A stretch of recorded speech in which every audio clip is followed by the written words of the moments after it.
Radio. I know you guys missed us. It's me, your favorite real estate broker, Tanisha. North Pope Johnson is here. He is joining us by Zoom cam. Boom, baby. Of course, DJ Smoke. Hey, what's up, fam? What's going on? How y'all feeling? And Mike are here too. Wow. And Mike, the way she said that, I feel the vibes. I'm not even saying that. I'm joking. My favorite home inspector is here as well. Thank you for joining us, Mike. You don't want to be my favorite home inspector? I can be. What's up, y'all? All right, tonight's show, we are discussing PEDs. The Pope, can you tell us who's joining us? I got everybody I can think of, and this time I try to be a little bit more diverse with the cast and bring in some young guys, some old guys still trying to hang in there. Everybody's certified.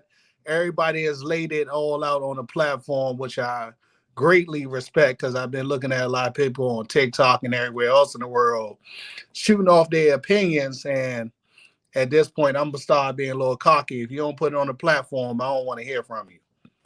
But you can go ahead and bring them up. I think we got about good 6 to 7 guests waiting. Hopefully, if everything worked out. It's 3 right now. Hey, Steve, Kevin, and Ryan, thank you for joining us again. I appreciate it. There's some handsome faces right there. Oh, yeah. Right. Mike, I was including you too, man. How y'all doing? We're doing pretty good. We're just here to, speak very frankly, as we always do. Well, before we get into the serious topic, let's talk this ish. How surprised were you guys I actually followed through with my SWAT and deadlift journey? Let's talk this ish real quick.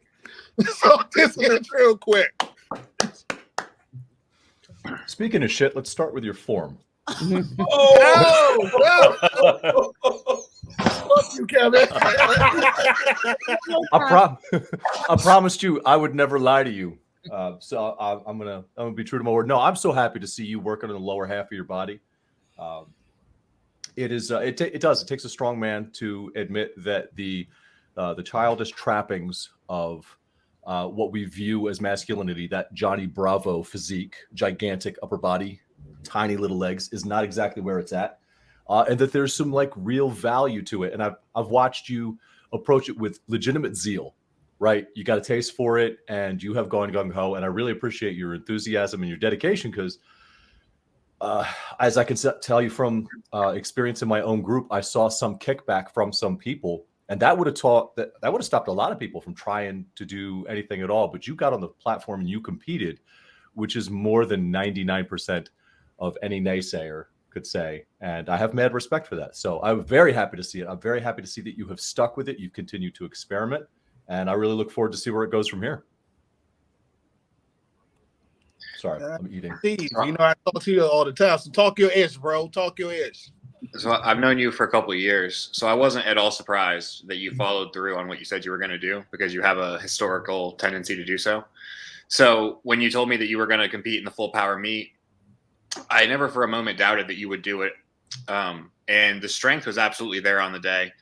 It's unfortunate that like the technical fouls were like in the way as far as like your foot moving during the squat, because that's a tough rule. Like it's a tough thing to like lose to get those red lights for, but execution is 90% of the game. And as far as you actually suiting up and doing it, I wasn't surprised at all. And when you're even more successful at your next meet and you accomplish the goals you set, I still won't be surprised, because you have a tendency of doing so. Brother Ryan, talk your ish, bro. Talk your ish. Well, I think it was good to see. It was good to see, and I think you'll crush it next time, because you are a lot stronger than those lower body lifts put out. It's just a technique, and then once you hammer that down, they're just going to skyrocket. So I'm looking forward to seeing it. And it was good to see you train some legs. And speaking of putting all out there on the platform and other kind of funny form things, don't think I've seen you on a platform, Kevin. Oh, God! Oh, snap! Yes.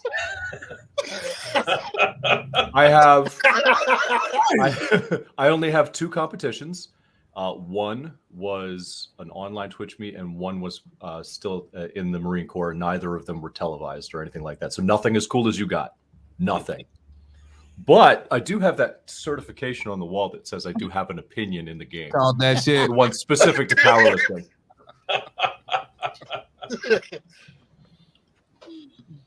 For those who may be offended, the level of shit talk on this podcast is about to step to a 9. Bring it. So I think it's interesting that Steve just said something about the lights and you not getting red lights, Pope, because I can remember when I watched your video and you were like, well, some of the judges gave me green lights and maybe one of the judges didn't. I didn't, of course, well, I'm not sure if you understood why, right? Because in your mind, you did like the perfect form, but maybe Steve saw something that you didn't. Maybe your foot was a little off. Maybe, I don't know, maybe you staggered just a little bit coming up or something. So it's interesting to hear what you guys saw versus what people that don't really know what they're looking at, thinking it looks perfect saw, right? So hopefully you get some good tips from the guys and you're able to use them at your next meet. Oh, no, Steve nailed it. It's tiny little things. Yeah, it was a little foot slippage, and I think I kind of jumped off the porch with a little aggressive weight for myself. I jumped off the porch with like 350.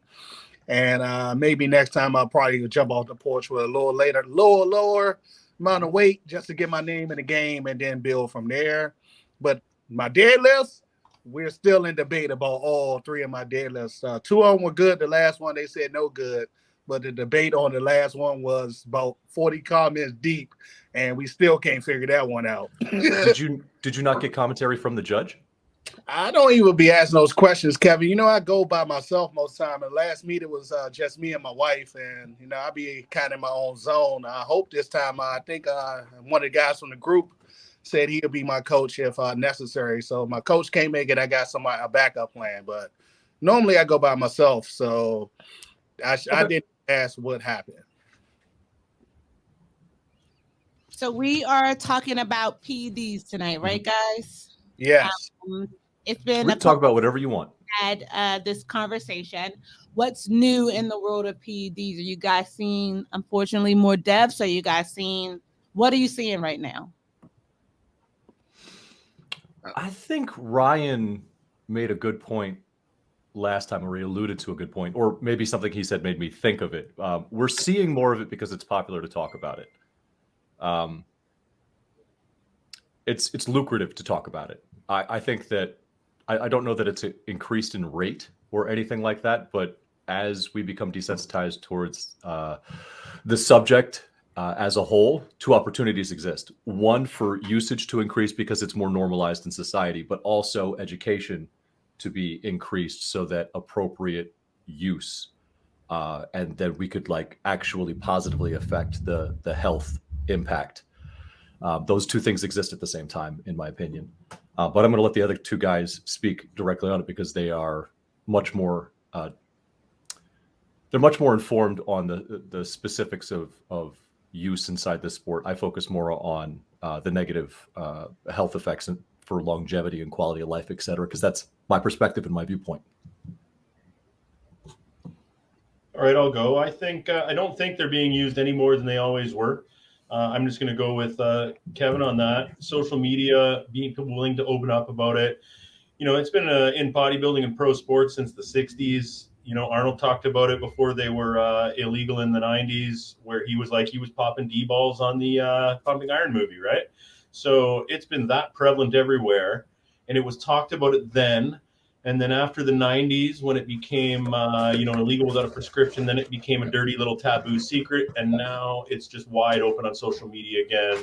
Lifters are coming out all over the place saying, oh, yeah, no problem. Or even half natty admitting, oh, it's just TRT when really they're blasting. But it's just a more open subject. I think that's great. I think that's good. I think the more education that's out there, the more guys aren't going to do idiot dosages and different things like that because they have forums and information is out there to learn. But I don't think use has gone up. Just talking about it has. Right. So I would agree with that for the most part. To speak directly to Tanisha's question on what's new, there is a new class of performance-enhancing drugs called ectosteroids. And like the name brand that a lot of people are going to be familiar with is like Turkesterone is the big one right now. That's kind of like making its rounds as far as like the large social media influencers and the large companies are promoting it and selling it.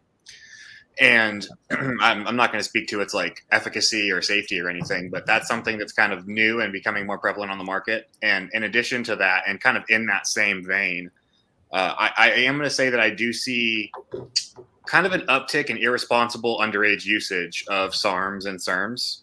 And these are classes of performance enhancers that aren't technically steroids. So like they are a different class of performance enhancers, but they still have negative health outcomes, especially in juveniles. Mm-hmm. But I have seen an uptick in, especially like with this new social media generation of lifters, I've seen an uptick of like irresponsible over-the-counter performance enhanced abuse. Not necessarily of like full-on testosterone, but of like the Turkesterone, SARMs, SERMs, your RAD 140, stuff like that. And then with regards to like actual steroids, actual anabolics, I don't want to say that usage has gone up necessarily because I don't have access to those figures. But I would say that like everybody is speaking to, the prevalency of the discussion is going up. And because it's becoming more acceptable to speak about, like there's a rising tide in terms of education. So like Ryan was speaking to, people are like your average user is more informed than they were necessarily 10 years ago. And that's because of discussions just like this. So that's kind of what's new and what I'm seeing right now. DJ Smoke and Mike, how do y'all feel about the subject? Y'all both in the athletic world. Man, I don't do PEDs. You know, I just drink a bunch of Crown Royal, and I keep it moving, man. You know, that'll give you superpowers.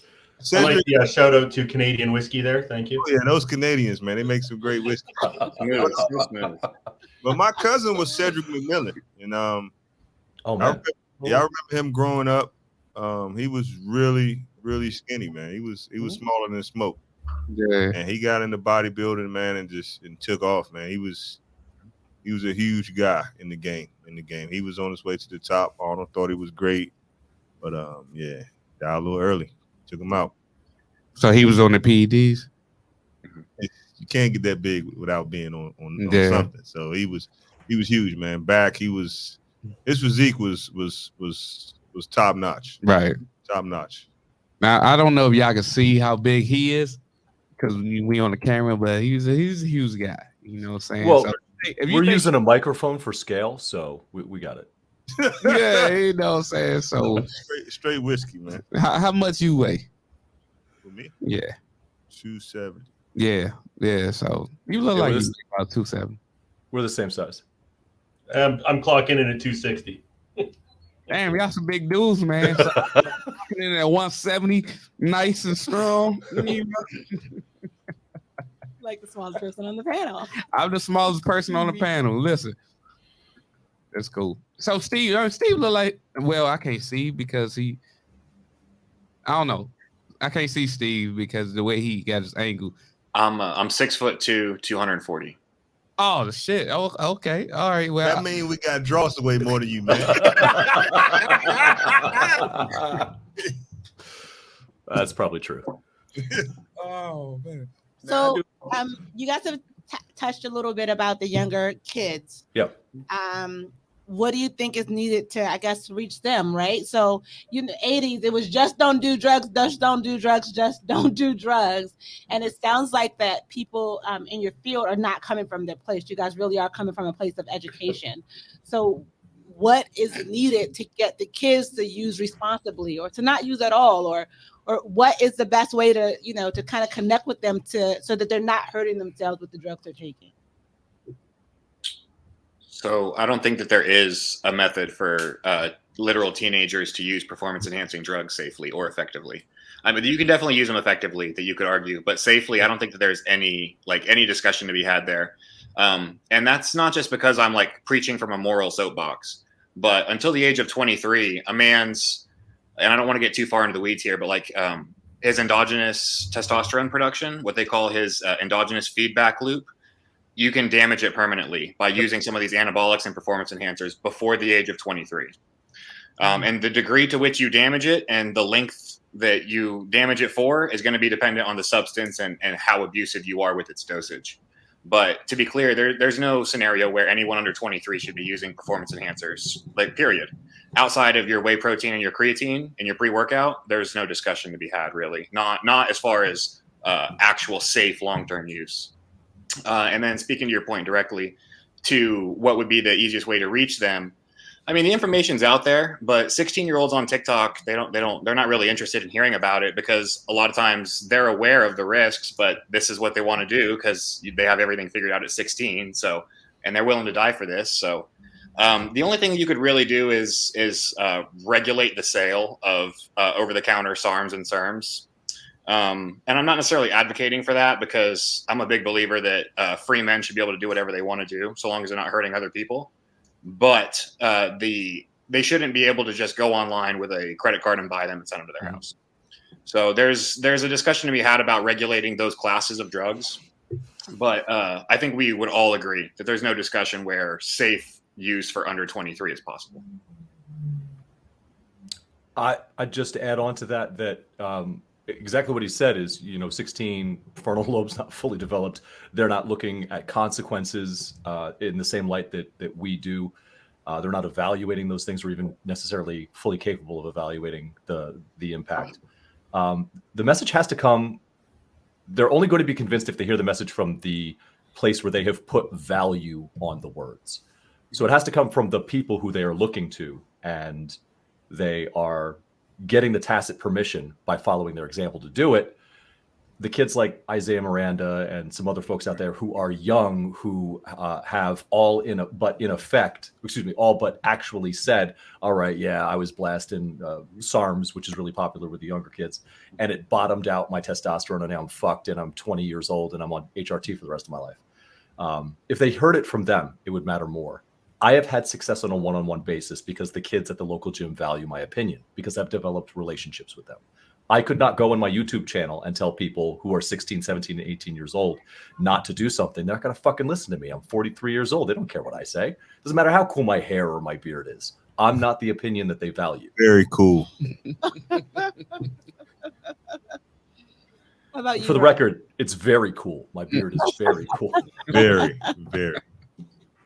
I think kids aren't going to listen no matter what, unless it comes from a source they value. I think the whole way is education. Give me one example in any time, any place, anywhere where prohibition worked. It never does. Yes, The more yes, you hammer down, the more they're going to do it.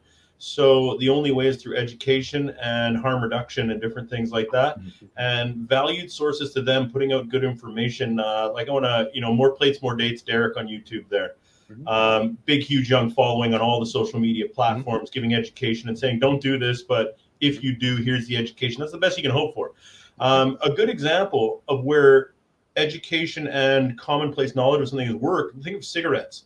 The lowest adult smoking rates right now ever in history are right now. Yet, you can get a 16-year-old kid and get someone at 18 to buy them a pack of smokes, but they're not smoking anymore. It's just falling off. And that's through education, and smoking isn't cool and different things like that. I just wanted to pick one example out of the sky where we know prohibition's never going to work. Saying kids shouldn't smoke or drink beer. We were all under 21, under 18, wherever our legal age was, getting 6 packs of beer and everything like that. It's that easy to go get some PEDs nowadays. So it's really just got to come from an education standpoint through everywhere. And then the education's got to come from valued sources to the young person. Great point. DJ Smoke and Mike, how do you guys feel about that?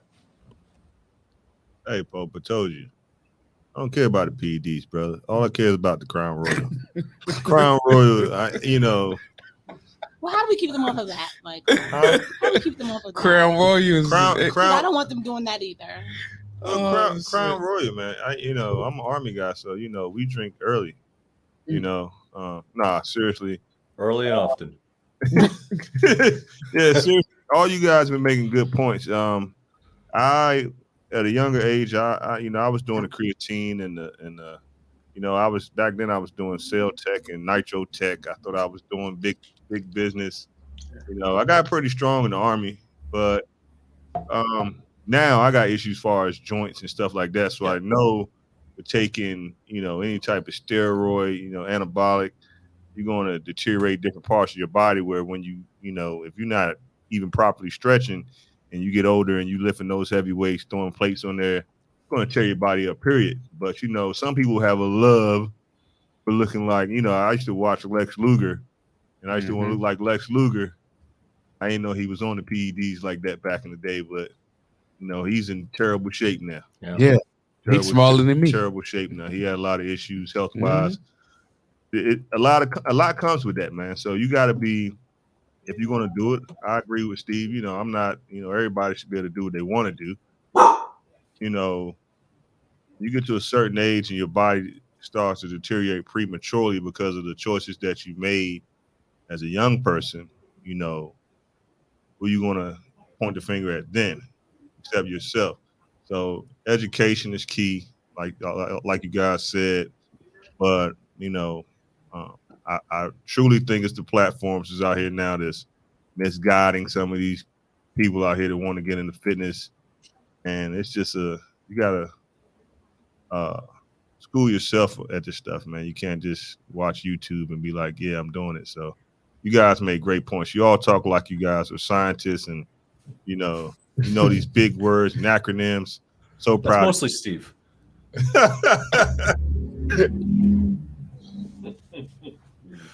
I'm literate. I can read a research paper, but if any of the three of us said that they wrote one, I'd believe Steve the most.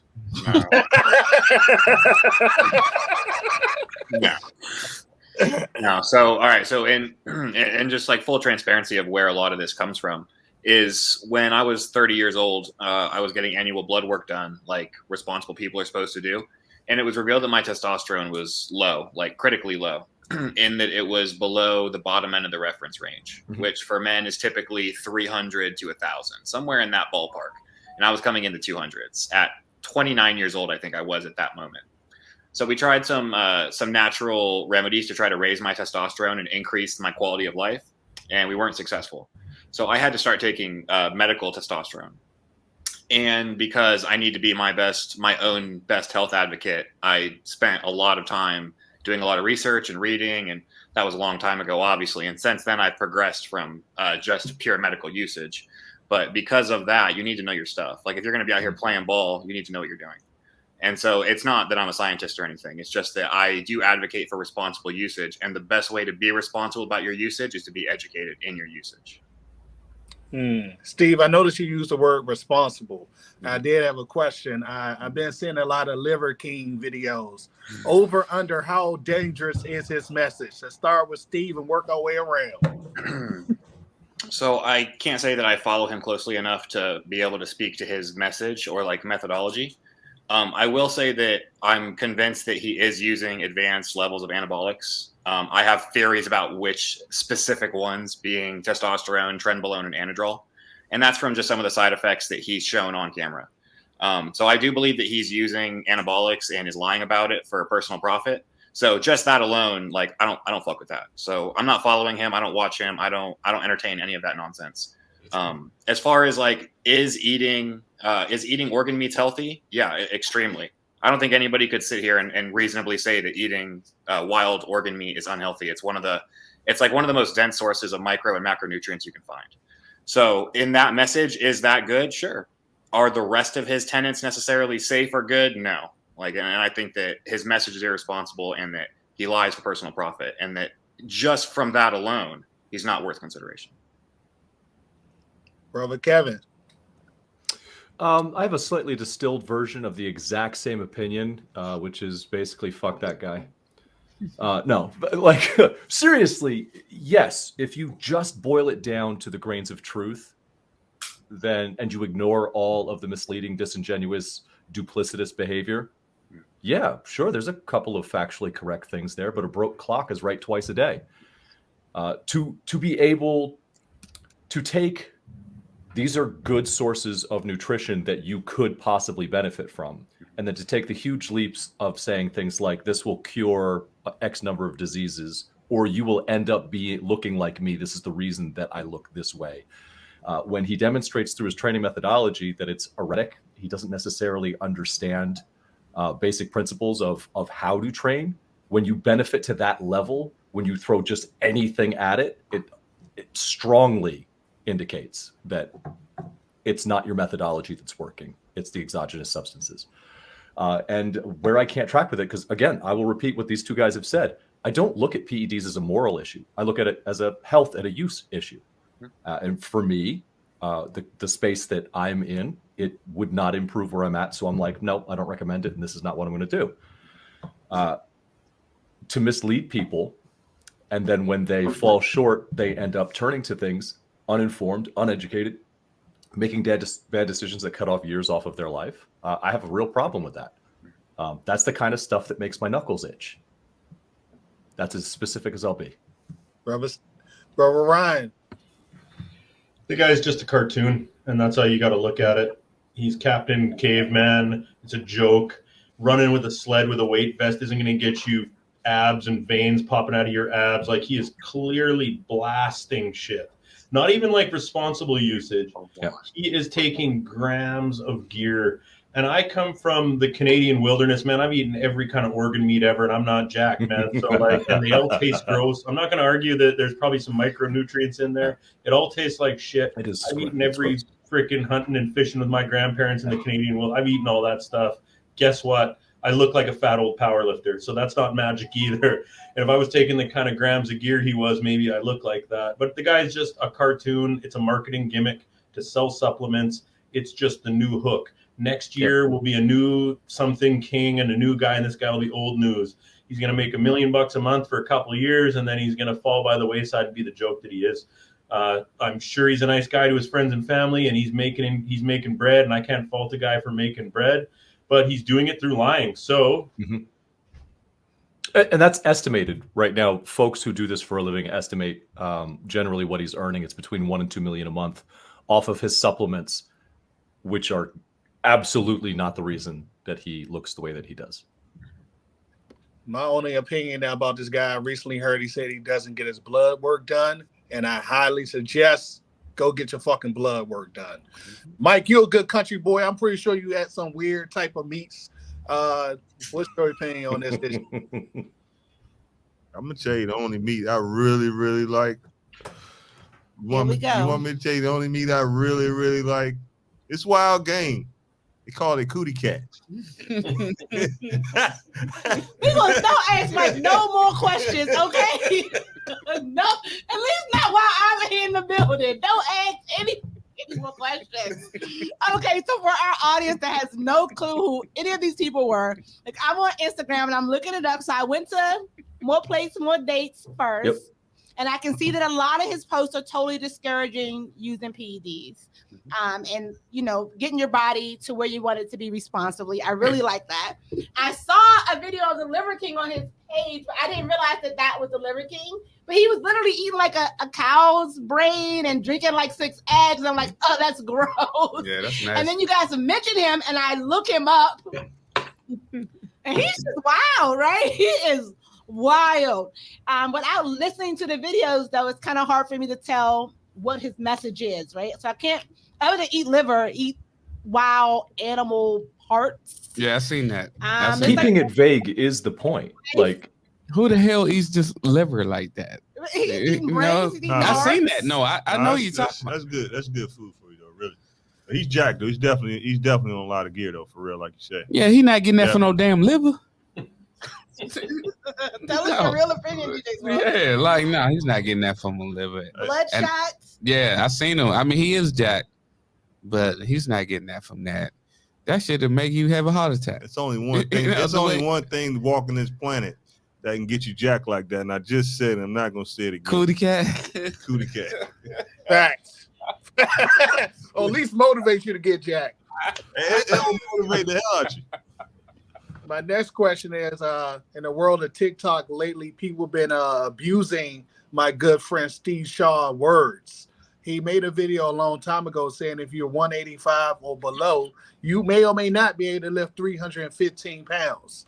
You may need to get a little bit more weight on you. A few guys have done it, but they did it while lifting half their ass off the mat with no pause and no wait time. So my question is, when is it valid on your lift? Is it when you do the pause? Is it when you keep your ass on the mat?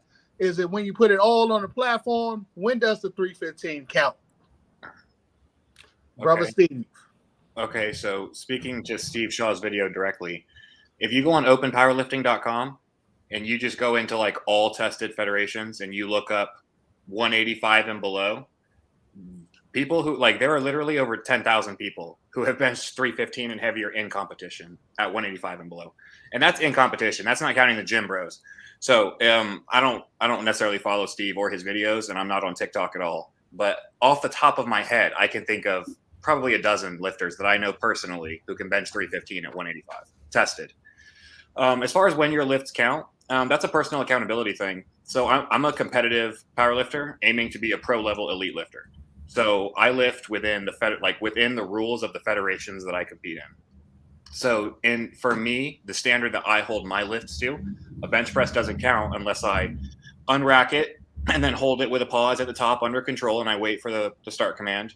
And then I have to lower it to my chest, and I have to let it remain motionless with a pause under complete control before I'll press it.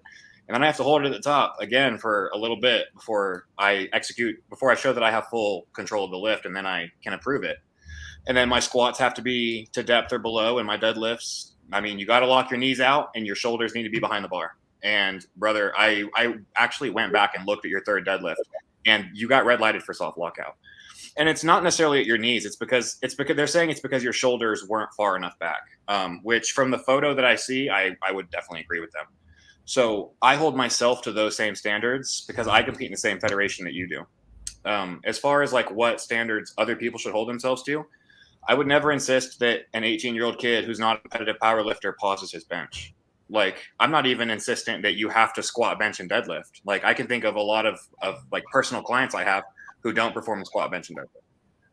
So it's like, it's completely dependent on you, your goals, and the standard that you hold yourself to. So I don't really have a good way to answer that. I can only speak to myself, and I don't count my lifts as valid unless they would count on the platform. And being that I have a deep understanding of the rules, I'm able to ensure that. Brother Kevin. I would say they all count and none of them do, depending on who you ask. And it all does come down to, do you have a specific set of rules that you are judged by? If so, meet them. If not, it doesn't actually matter. But to the point specific about Steve Shaw, I remember that video. I remember the video where he said those things. It wasn't about a challenge to people. It was about being reasonable with your expectations for yourself. And he was talking about the worldwide population. He wasn't talking about just people who go to the gym, or specifically people who compete, where a higher percentage of them are going to be the exception to that. Right. He was just trying to tell people not to worry about looking around and being as strong as possible, not to compare yourself specifically against the people you see on Instagram and things like that, because it'll demotivate you to even try. The point of his video was to encourage. So I haven't seen any of this, what you're talking about, but so to hear people take that clip and use it as turn it into an insult or a challenge, that's disappointing.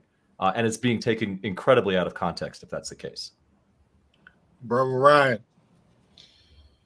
I agree. Like, I have gym bro standards. Like, I'm a power lifter competitively and a referee, so I understand all that Steve went into, right? That's for me. That's for us. That's for competitors. That's for you. But gym bros, touch your chest, keep your ass on the bench. You know what I mean? Like, there's some basic tenets still, right? You know, like, I call anything else clanging and banging, and it's just not appropriate, right? Like, or I wouldn't post a video of my ass off the bench and I didn't touch my chest on TikTok or something like that, knowing I'm going to get slayed for it. But in terms of just regular gym bros, I know that's what Steve was talking about, or regular guys. Like, it is pretty serious to bench 315 in real life, guys. Like, we have what is called confirmation bias. We're surrounded by lifters. We're surrounded by big fellas. We're at powerlifting meets. We're on Instagram. We're talking, eating, sleeping, breathing, and shitting weight training. So, of course, we think it's just no big deal to bench 315. You go to a gym, any big gym anywhere, the amount of guys that could bench 315 out of their 1,000 members is like 4. You know what I mean? It's actually a big deal. So I want to let people out there who might be listening, like, if you can bench 315, good for you. It's seriously good. And don't judge yourself on Larry Wheels putting out 600-pound benches all the time, or, guys like guys like the Pope there putting all these bench press videos up way bigger than mine, right? Like, I spent all these years training legs, Norris, so that's why you can outbench me, buddy. Okay, at this point, it's time to talk my ish back. To be honest, man. To be honest, I stole Kevin Powers one day because I'm coming back from the rotator cuff. So one day I had to steal Kevin Powers. By the way, night 405. By the way, bro, I saw you. It's good to be back. To be honest, the way I feel about the bench press at this moment, yeah, if you're not doing a pause, if your ass is off the mat, see me later with that bullshit. But let me ask my new guest. I see somebody just chimed in, so please introduce yourself. You're muted, brother. Can you hear me? Now we can. Got the mic off. Oh, okay. I'm Leslie Garner. I'm the owner of Let's Talk More Training, 551 Ritchie Road, Capitol Heights, Maryland. I don't know. I was late, so I don't know what the question was. The question is, lately, I've been seeing on TikTok, a good friend of mine named Steve Shaw. He posted a video a long time ago, said possibly if you're 185 or below, you may or may not be able to lift 315. I think he was talking about the general public. He wasn't probably talking about us powerlifting guys. But I see a lot of people on TikTok who are lifting their ass off the mat and trying to prove them wrong. So I know you're a gym owner. So have you seen many people in your gym 185 or below lift 315 like a piece of paper? That'd be a negative. I have 90% women in my gym. There's probably 3 guys in my gym out of 80. So no way 315 getting lifted in there by anybody. So me personally, I have a bad back, so I can't lift off the bench. So I have to put like little blocks on the floor so my back could be flat because my feet touch the floor. It's a little arch in it. So I have put blocks on the floor or weights on the floor to step on to keep my back level. Mm-hmm. So yeah, the butt thing, and I touch my chest every time. Like I'm not the guy that go halfway and do half reps. I hit the chest, flex it out, hit the chest, flex it out. DJ Smoke, you go to Goals Exit 13 with me, bro. How many people you see in there clanking and banging 315 like it's paper? Probably like 5, maybe. But they all y'all size, you know what I'm saying? You know what I'm saying? Like they all weigh what y'all weigh. Nobody in my weight class, hey, y'all want this smoke, but now listen though, no, nobody in my weight class is lifting that. And now I know that the trainer that trained you for the competition, I think he can do it, but I don't know nobody else though. That's my size that can do it. Honestly, I don't see it. People my size, I don't see them lifting 315. Now, I mean, my max is 275. So, quit lying. He know. He is not lying. He put it on the chest, he paused it, and he wrapped it. I got the video. 275. How about you, Mike? What do you feel about that? How do you feel about that? Are you benching those numbers? I used to. I figured not. I used to. I'm joking, Michael. I used to put 350 on the bench and rep it out. I used to do, I had a buddy out of Fort Polk, Louisiana, and we were on the bench. We were on the bench maybe like 3 times a week, maxing out once a week. I also had a guy in the Army with me that was like 160 that would do 350 like it was nothing. So I think it's kind of, and he really didn't lift. So in his aspect, I think it was more genetics. But hey, everybody can do 315. When you get over 300, that bar feel a little different, have a little bend in it. Okay. So, it's a feat. It's a feat once you get in the threes. But you didn't do 275. I did 275, and I got the video, and I'm going to show him the video once we go off. I don't want that fake plate shit.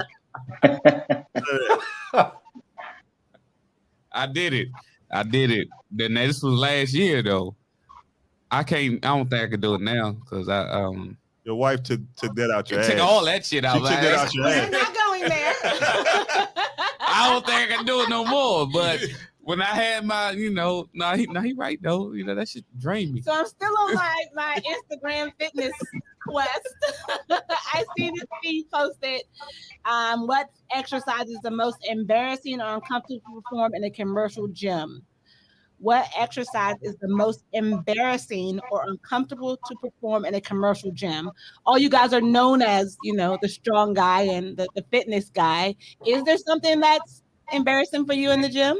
It's probably the leg when you open your legs. Ab Yeah, what was that? The ab? I don't know what it's called, but y'all know what I'm talking about. Yeah. Adductor, abductor machine. Weird for a guy to do that. Not for me. Actually, man, it's a good machine. Personally, for me, it's the hip thrust. Hip thrust for me as well. And then once you get to a certain strength, that glute thrust gets so painful. Like I got to put 4 plates on it to get anything out of it, and then I look ridiculous. I look silly, and then I got to bruise across my freaking hips from the 4 plates on it. No matter how much pads I put, there's no looking cool. Not unless at you're all. a 20-year-old Instagram thought doing glute thrust. Big old sweaty bros doing glute thrust is just. It should be on Grinder at that point. Is that Ryan? Is that Ryan talking? Yes. Hey man, Ryan, you look like you a celebrity or something, man. I see you got all types of stuff in the background, man. You got the piano, man. Where you live at, man? Oh no, that's just a fake background, bro. Got him. If he moves his head too fast, you can see it. That's why he's holding real still. That's right. And is there something you don't like to do in the gym? Do you have an embarrassing exercise? Who you talking to, Tanish? To Kevin. I think it's Ryan's turn. Oh, me? Yeah. No, I have no dignity at all. I dressed up like Geralt of Rivia from The Witcher in full armor, and I went to the gym to prove that there is nobody who gives a shit about what you're doing. I had one guy look at me weird, and he just wanted me he wanted me to look at him so he could make a silly face. Like, I do cable pull-throughs at the gym. I don't give a shit. Like, oh, that's another one. Oh, I have things that I want to accomplish. I have things that are effective. I have to work around a laundry list of disabilities anyway. So if I've got a movement that works, I don't care what you think. I'm getting my stuff done. Like, none of that matters to me. If the worm would put 6 pounds of muscle on me, I would be doing that shit across the floor. I do not care. Hip thrusters, I do them. Cable pull-throughs, I do them. The adductor, abductor, I do it. The clamshell, opening the clamshell with a little band around your knees, I do that shit too. I do donkey kickbacks. I do not care. I actually have a video on TikTok that went viral. It's got almost 1 million views of me taking my wife upside down and curling her to my face. This is at the gym. I do not care. I have no dignity. I do not care. How about you, Steve? So I don't train at a commercial gym. Anybody who is on my Instagram or who follows me, I either train at my home gym or I train at like an actual competitive powerlifting gym. So like there's not even a treadmill there. Yeah. Like it's based purely around the sport of powerlifting. So I don't have any embarrassing movements because I'm actually like good at all of the movements. But as far as movements that may be uncomfortable for some people, if you're a female, or you're especially a smaller, younger girl, really doing anything in the gym can be uncomfortable sometimes. So like a lot of it's going to depend on the culture and the gym environment that you're in. And then it's going to depend on the lifter's level of confidence and their proficiency with the movement. So nobody's embarrassed at doing things that they're good at. Like if you're an elite level weightlifter and you can go to any gym you want at any weight class or any sex and do your clean and jerks and your snatches, and people are going to go, holy shit, that's amazing. Because that's a really hard movement to do. And if you're confident in it, and you're proficient in it, you can go anywhere and do whatever you want.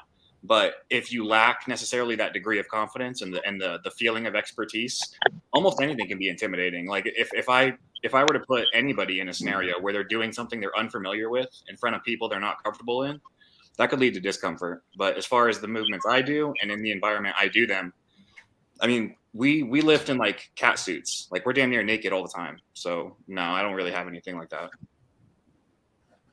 I do. Legs. At all.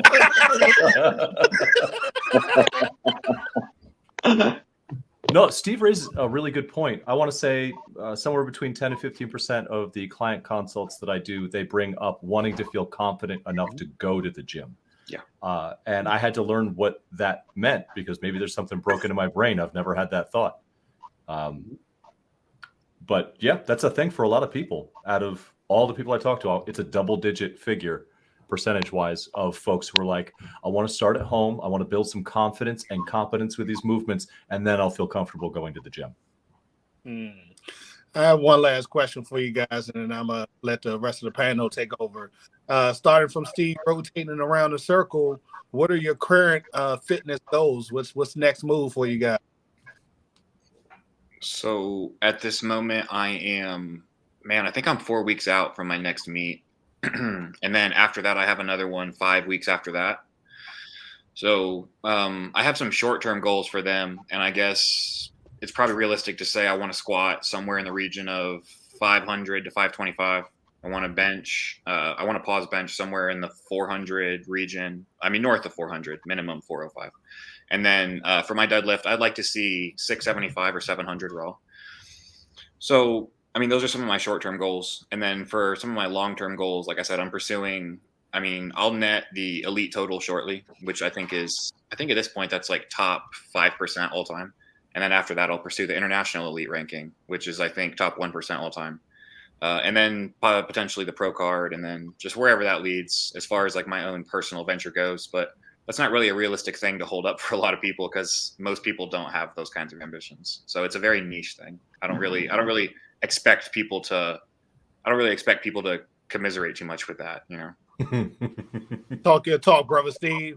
Kevin, I know you got different goals than us. So currently, who do you want to aspire next? What's your next goals, bro? Well, as always, it's corny as it sounds. The thing that I get up, the thing that has saved my life is putting as much of my energy into helping other people live a longer, better quality life. I know it's like a tagline and whatnot, but that is what keeps me going. Personal goals and challenges and stuff like that, I have those too. The surgery that I had last year has slowed me down significantly. I can't wear a weight belt anymore because the intra-abdominal pressure feels like I'm going to tear the patch open that I have in my abdomen. So what I'd like to do is strengthen my core to the point where I can squat and deadlift what I used to with a belt, which I'm still about 80 pounds away on each lift from those two. Did you have a hernia mesh procedure? Yeah, I took a piece of aluminum roofing to the groin, and it developed into a very large split, about 4 inches. And then they put a mesh over it. They sewed that in around. But now every time I brace in the bottom, I really feel like that it's just going to tear. It's a terrible feeling, and it sucks all my confidence away. And how long ago was the procedure? Procedure was last May. Okay. All right. It's been a while. Steve, you're a low-key doctor, man. You know, you out here. He's a smart guy. He's a smart guy. Hey, I'm going to put it like this. When I need some advice, I go to Steve, I go to Kevin, then I go to Ryan. But first I go to Steve, then I go to Kevin, then I go to Ryan. That's a circle. Fuck my coach. I would almost argue. First, then Kevin, then Ryan. Then I call my coach. I would almost argue that you're going about that in the inverse order. Inverse order, yeah. But like for goals, I feel some kind of way. I'm the last resort. I feel some kind of way. He didn't even name you. He didn't even name me, so that means he don't come to me. The journey, Smoke. You left me in the dust and said I'm never coming back to Goals to answer 13 again. Fuck you.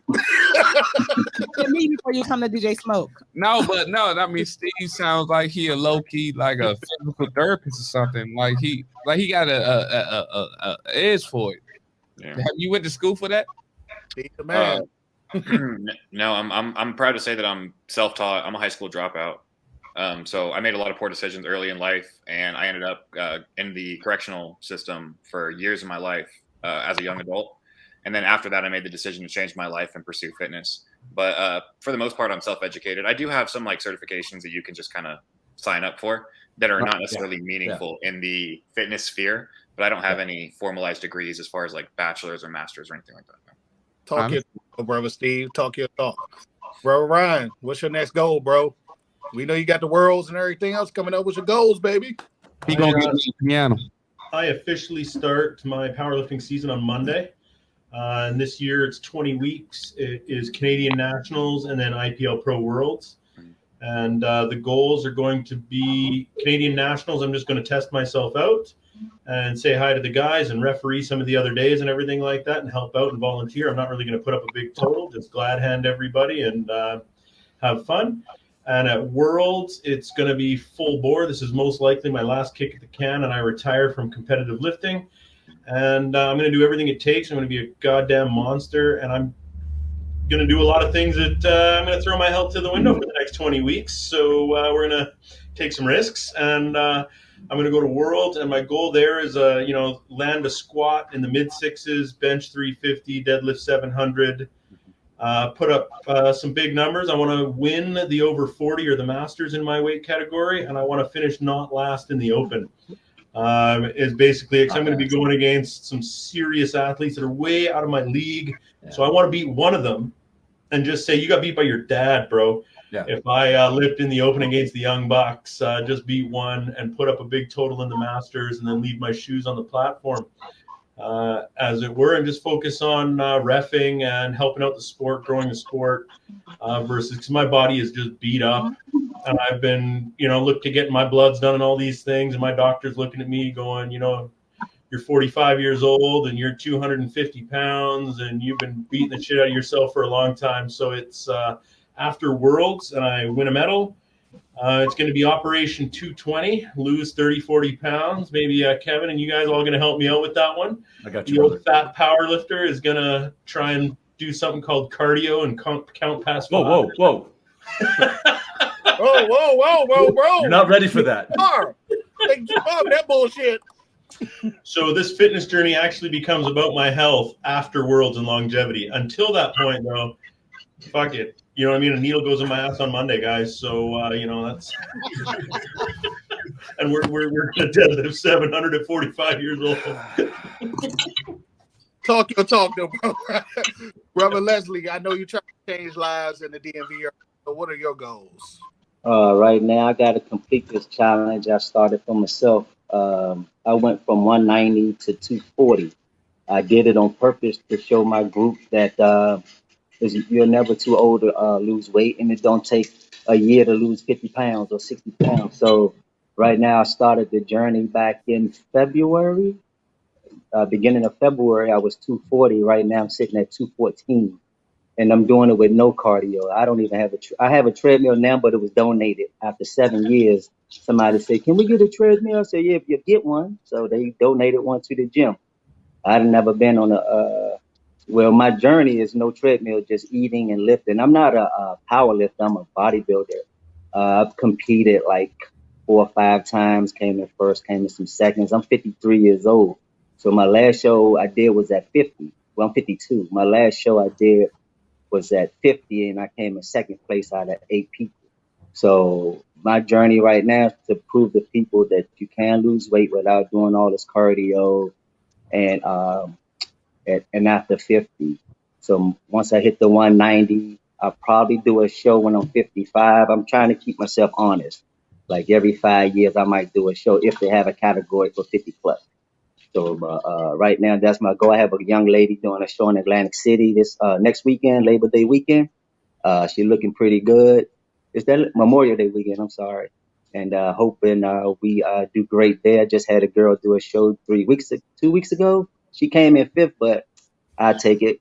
It only took us 4 months, and she wasn't really ready. I told her that from my perspective of being in it for a couple of times. She went in at 11%. I try to get her at 8 to 10, but the ladies that were there were vicious, and that showed her that there's no game when we get on that stage. So my goal is to keep going and helping these ladies get more confident. I'm like my man. I forgot his name. I can't see. I don't have my glasses on, but I'm really for the people. I try to build these ladies and confidence back to where it should be. I have ladies that never wore shorts, never wore dresses. Shit, you can't keep them out the gym with them little booty shorts on and little dresses walking across the gym. I'm like, oh, I thought we don't do shorts and dresses. But they do them now, and you can see it on their Instagram how confident they are. So, and keep on doing what I'm doing, man. I done got people off of diabetic medicine, hypertension. My brother was on it. He been hypertension free now for 3 years. So the goal is to keep people fit and healthy and enjoy their life. Brothers, before I get to my goals, let me make this first statement. I noticed America had another misunderstanding, and without being stupid and woke, the best way to stop misunderstandings is what we're currently doing. We have people of all races, all colors who came together over one topic that we all enjoy. And maybe the way to stop some of these misunderstandings in this country is to actually talk to people and get to understand the person next to you as the human being they are. That's my point of view. I mean, without being woke and stupid. Now, my goals are to come back for fucking revenge. I'm coming for everything you got, USBA. I will this time clear all my SWATs, and this time I will get that 450 that y'all denied. I'm coming back for revenge, and I will set the Maryland State record for 340 pounds bench press if I can get it up. Those are my goals, but I appreciate you guys. Please give all your information. I know we always talk shit to each other, but I love you guys. I appreciate all the information you pass on to me, and I appreciate you guys being my brothers. Thanks for having me. Brother Steve, please give your information. You can find me on Instagram or Facebook by searching Steve Pruitt. I'm an active moderator in a number of large Facebook groups. And then on Instagram, I post a lot of my training and competition results on Instagram. You can just find me there on either platform. Brother Kevin. I'm basically everywhere under Pure Bullfit. I got a website. But I am accessible to anybody who has questions and things like that. I'm not special. I don't do it that way. If there's somebody out there that wants to take a look at like sustainable, manageable approach to getting healthy, I got free resources for y'all. It's about helping people live better for longer. So Pure Bullfit anywhere. Brother Leslie, where can people find you at? They can find me on Facebook at Leslie Pro Trainer Garner. You can find me on Instagram as Let's Talk More Training. You can follow you can go on my website, letstalkmoretraining.com. And I'm located at 551 Ritchie Road, Capitol Heights, Maryland. You can find us on Unpack Radio everywhere. Thank you guys again for being our brothers. Tanisha. Ryan, you got to say Ryan. Yeah, Ryan. Hey guys, you can find me at The Welfare Gourmet on Instagram. I'll be documenting a lot of my lifts and my journey to a middle-aged, random, regular dude who works an office job, and I'm going to crush worlds. And I've been so I can document me there. I am a moderator of a big Facebook group called Old Man Strength, which is for masters athletes. So any of y'all want to join that, go dig that one up. It's all about the masters and us old guys keeping it real, and it's a supportive community for older athletes to bring on the next generation. There's new old guys coming up every day, so all these young bucks that are cresting into their 40s, I'm trying to train them up to take me out, right? So that's how it should be done. Absolutely. And just I just want to crush worlds and then go do some other things. So it was a pleasure, everyone. It was great having you guys on the show again. Thank you so much for joining us. This is Unpack Radio. We will see you guys next week.